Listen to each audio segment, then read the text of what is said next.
Hello! In this tutorial, I'll show you how to change account type on ANZ. Here's a step-by-step guide on how to change your account type on ANZ Bank Web app.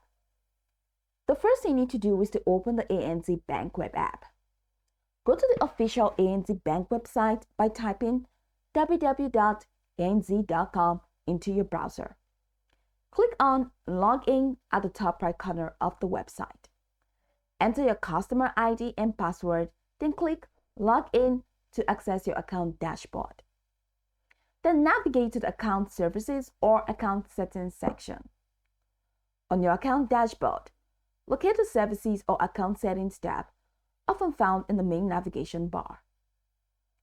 In the Account Services or Settings menu, find an option labeled Change Account Type or Manage Account.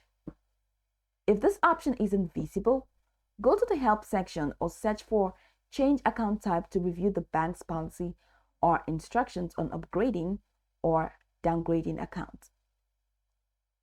Then, once you have clicked on Change Account Type or Manage Account, choose the account you want to change. This could be a checking, savings, or other type of account. Based on ANZ's options, choose the new account type you wish to switch to. That is, from basic savings to premium savings. Review the features, fees, and conditions for the new account type, as these may differ from your current account. Follow the prompts to confirm the account type change.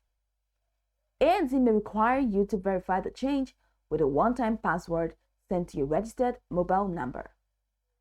You should receive a confirmation on the screen, and ANZ may send you an email or SMS confirming the account type change.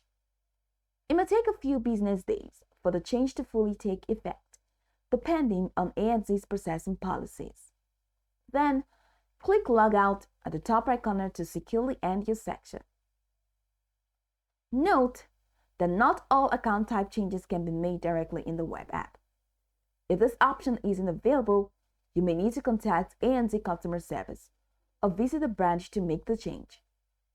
And that's how you can change your account type on the ANZ Bank Web app. So we'll go over this tutorial from top to bottom to get acquainted with the steps. And of course, once you're done, you'll be good to go. I hope this tutorial marvelously helped you search.